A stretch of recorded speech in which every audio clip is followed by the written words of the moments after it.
कल अपन ने एंडोक्राइनोलॉजी या एंडोक्राइन सिस्टम जो है और केमिकल कोऑर्डिनेशन है उसमें जनरल जो डिस्कशन हार्मोन और एंडोक्राइन ग्लैंड्स के बारे में किया था।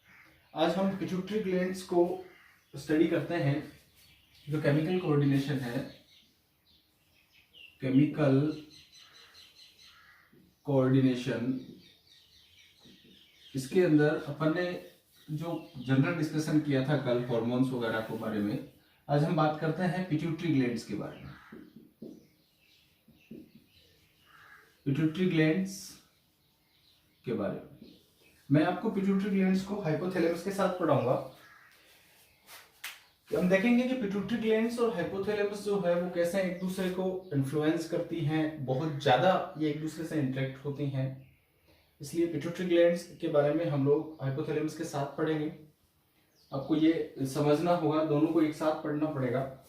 इसके लिए हम लोग देखते हैं कि पिट्यूटरी ग्लैंड्स जो है, इसके बारे में मैं आपको बताऊं तो पिट्यूटरी ग्लैंड्स एक बहुत छोटी सी ग्लैंड्स होती हैं, पी ग्रैन के इक्वल होती हैं। जो पी ग्रैन होता है उसके इक्वल साइज की होती है। इसका वेट लगभग 1 ग्राम, यानी कि अगर आप बात करें तो 0.5 से 0.6 ग्राम तक इसका वेट होता है।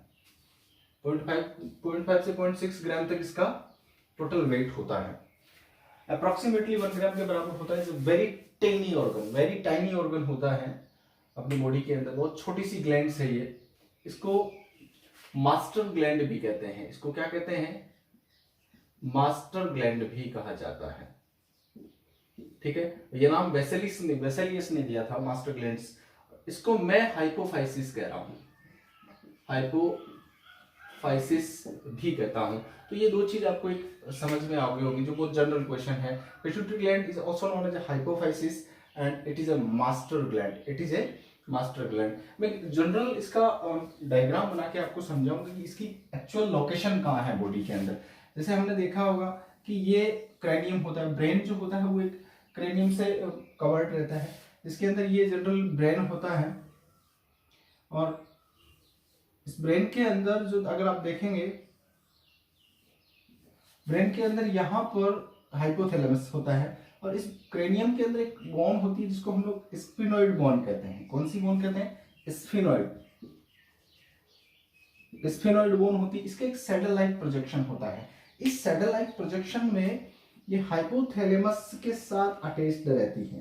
किसके साथ अटैच्ड रहती हैं? हाइपोथैलेमस के साथ अटैच रहती हैं। वो छोटी सी बोन होती है जो हाइपोथैलेमस के साथ अटैच रहती है, जो स्फिनोइड बोन के अंदर सैडल लाइक प्रोजेक्शन में प्रेजेंट रहती हैं। तो हम बात करें अगर इसकी एक्चुअल पोजीशन जो है, वो हमको ये पता चल गया कि जो स्फिनोइड बोन है उसके अंदर सैडल लाइक प्रोजेक्शन होती है और वहां पर एक कैविटी होती है जिसका नाम होता है सेला टर्सिका। कौन सी कैविटी होती है? सेला टर्सिका कैविटी होती है, जहां पर यह है पिट्यूटरी ग्लैंड। पिट्यूटरी जो ग्लैंड है वो हाइपोथैलेमस के साथ इंटरकनेक्ट रहती है। बात समझ में आ गई? क्लियर? तो बढ़ते हैं आगे। इसकी जनरल एनाटॉमी की अगर हम बात करें, जो पिट्यूटरी ग्लैंड है इसकी जो जनरल एनाटॉमी है, इसके अगर बारे में हम बात करते हैं तो पिट्यूटरी ग्लैंड्स जो है वो पिट्यूटरी ग्लैंड्स में जनरली दो लोब होते हैं। मतलब ह्यूमंस के अंदर जो पिट्यूटरी ग्लैंड्स है उस पिट्यूटरी ग्लैंड्स में 2 लोब होते हैं। आपको दिमाग में कहीं और आ रहा होगा कि एक लोब और होता है, वो अभी डिस्कस करते हैं। पिट्यूटरी ग्लैंड्स जो होती है उसके अंदर जनरल लोब होते हैं। एक तो होता है एंटीरियर, एक होता है पोस्टीरियर। ठीक है, एक तो होता है एंटीरियर लोब, एक होता है पोस्टीरियर लोब। वास्तव में इसमें 3 लोब होते हैं। तीसरा लोब होता है जिसे हम लोग इंटरमीडिएट लोब कहते हैं। कौन सा लोब कहते हैं? इंटरमीडिएट लोब कहा जाता है। जो इंटरमीडिएट लोब जो होता है वो ह्यूमंस में रूडिमेंट्री हो जाता है और वो एंटीरियर लोब के साथ मर्ज हो जाता है। इसलिए ह्यूमंस में जनरल 2 लोब पढ़े जाते हैं, जिसके अंदर एक एंटीरियर लोब होता है, दूसरा पोस्टीरियर लोब होता है। इसके एंटीरियर लोब जो होता है उसको एडिनो हाइपोफाइसिस कहा जाता है। इसको एडिनो हाइपोफाइसिस कहा जाता है। ये जो एडिनो वर्ड है इसका मतलब होता है ग्लैंड। दैट मीन्स क्या हो गया कि एडिनोहाइपोफाइसिस जो होता है वो ग्लैंडुलर टिश्यू का बना होता है, ग्लैंडुलर टिश्यू का बना होता है। तो एक चीज मेरे दिमाग में ये क्लियर हो गई कि जो एडिनोहाइपोफाइसिस है, एंटीरियर पार्ट जो होता है पिट्यूटरी ग्लैंड का, वो ग्लैंडुलर टिश्यू का डेरिवेटिव्स होता है। तो अब इसका सोर्स क्या है, मतलब ये ग्लैंडुलर ये टिश्यू आया कहां से, ये ग्लैंडुलर एपिथेलियम आई कहां से। तो एक्चुअल में क्या होता है, जो एम्ब्रियो जब एम्ब्रियोनिक डेवलपमेंट होता है तो एम्ब्रियोनिक डेवलपमेंट में अपनी जो फेरिंग्स होती है, इस फेरिंग्स का एक आउट पाउच, यानी कि इस फेरिंग्स के एपिथेलियम का एक आउट पाउच या डायवर्टिकुलम जो ऊपर की तरफ माइग्रेट होता है, ये जो फेरिंग्स है, इस फेरिंग्स का एक आउट पाउच ऊपर की तरफ माइग्रेट होता है। इस ये जो बाद में डिराइव होकर या इसके अंदर एडिनोहाइपोफाइसिस के रूप में डिफरेंशिएट हो जाता है। इस आउट पाउच को हम राथकेज पाउच कहते हैं। क्या कहते हैं? राथकेज पाउच कहा जाता है। ये जो एडिनोहाइपोफाइसिस को जो डेरिवेटिव होता है, जिससे एडिनोहाइपोफाइसिस या एडिनोहाइपोफाइसिस का जो सोर्स होता है वो राथकेज पाउच होता है, जो फेरेंजियल जो एपिथेलियल होती है या फेरेंजियल एपिथेलियम से एक पाउच नोमा स्ट्रक्चर्स के रूप में ऊपर की तरफ उठता है ड्यूरिंग द एम्ब्रियोनिक डेवलपमेंट और which differentiate into the adenohypophysis of the pituitary glands या anterior part of the pituitary gland. मुझे ये बात क्लियर समझ में आ गई कि पिट्यूटरी ग्लैंड का जो एंटीरियर पार्ट है वो कैसा बना है, किसका बना है, वो ग्लैंडुलर एपिथेलियम का बना होता है और ये रात के पाउच से डेवलप होता है। जो ये एंटीरियर पार्ट है, इसके अंदर दो लोब्स होते हैं, ये इसके दो पार्ट्स होते हैं। एक तो होता है पार्स डिस्टलिस, पार्स डिस्टलिस, ठीक है, जो इसका मेजर पार्ट होता है। दूसरा होता है पार्स ट्यूबरलिस। दूसरा कौन सा होता है?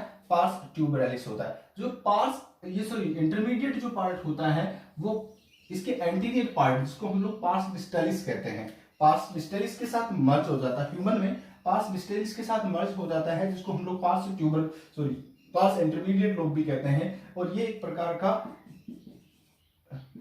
रूडिमेंट्री पार्ट होता है। जो इंटरमीडिएट लोब है वो कैसा पार्ट होता है?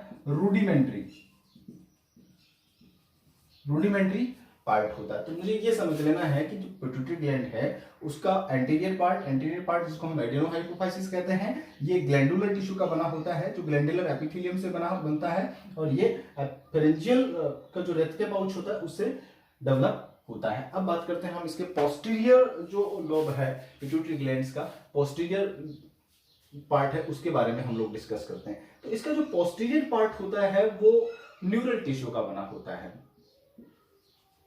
नर्वस टिश्यू का बना होता है।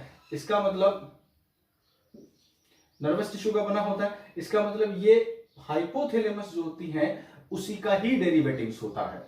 इसका मतलब ये हो गया कि हाइपोथैलेमस का ही डेरिवेटिव्स होता है। इसको पार्स नर्वोसा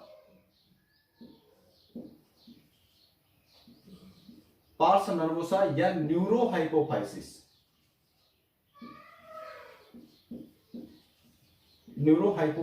कहा जाता है।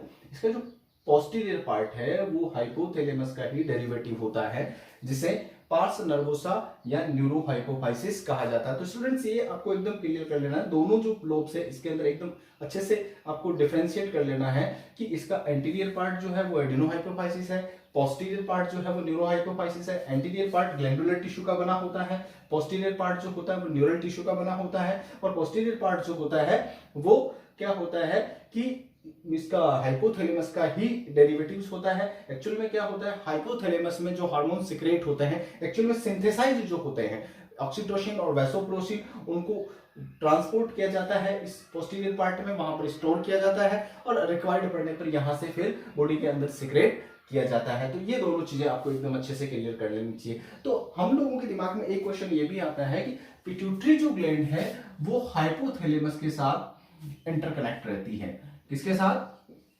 हाइपोथैलेमस के साथ। तो हमको अब देखना है कि इसकी एनाटॉमी में जो हाइपोथैलेमस है के साथ ये कैसे इंटरकनेक्ट रहती है। तो चलिए आगे बढ़ते हैं कि पिट्यूटरी ग्लैंड्स का हाइपोथैलेमस के साथ कैसे कनेक्शन होता है। मैं इस को मैं रफ कर देता हूं, उसके बाद में हम अगला डिस्कशन करते हैं।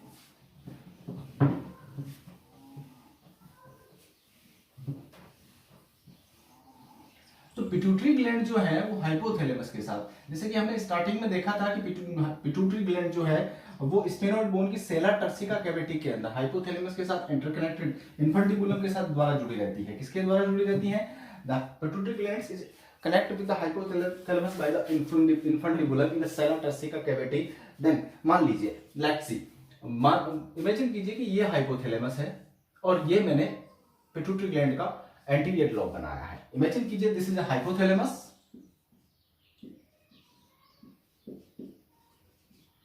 And this is anterior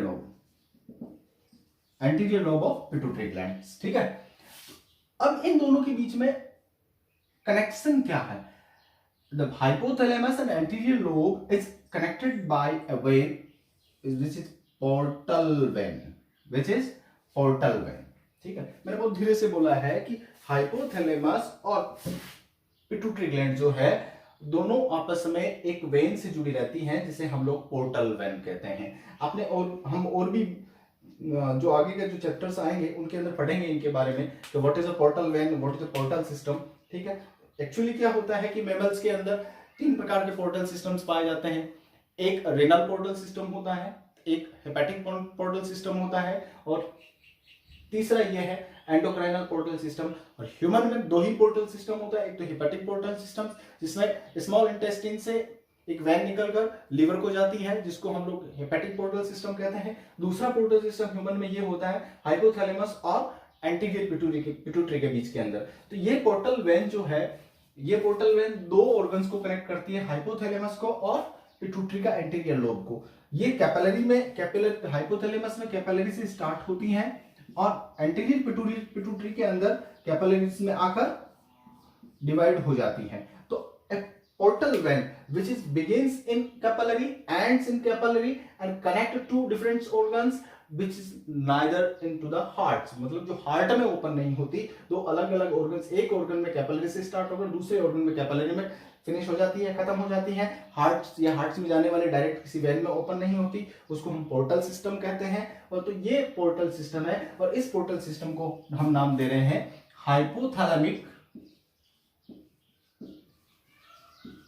hypothalamic hypophyseal portal.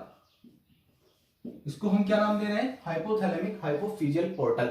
यहां पर न्यूरोसिक्रेटरी न्यूक्लियस होते हैं, न्यूरोसिक्रेटरी न्यूक्लियस होते हैं, या जो हाइपोथैलेमस के अंदर जो हार्मोन जो न्यूक्लियस होते हैं, वो उन न्यूक्लियस से सिक्रेट होने वाले जो रिलीजिंग और इनहिबिटरी हार्मोन्स होता है, उन हार्मोन्स को ये वेन्स लाती हैं और यहाँ पर इसके ग्लैंडुलर पार्ट्स में को इन्फ्लुएंट करती है। वो हार्मोन्स आएंगे जो रिलीजिंग और इनहिबिटरी हार्मोन जो हाइपोथैलेमस से सिक्रेट होंगी, वो किसके द्वारा ट्रेवल या ट्रांसपोर्ट होंगे? इस पोर्टल वेन के द्वारा एडिनोहाइपोफाइसिस या एंटीरियर पिट्यूटरी के अंदर आएंगे। और एंटीरियर जो पिट्यूटरी है, इसके जो ग्लैंडुलर पार्ट है उसको मतलब हार्मोन्स को, ट्रोपिन्स को सिक्रेट करने के लिए क्या करेंगे? इंड्यूस करेंगे या इन्फ्लुएंस करेंगे या फिर इनहिबिट करने का काम करेंगे। अब बात करते हैं हम इसके पोस्टीरियर पार्ट। तो पोस्टीरियर पार्ट जो होता है पिट्यूटरी का, वो कैसे कनेक्ट होता है? Let's see. यहां पर देखिएगा कि ये पोस्टीरियर पार्ट होता है।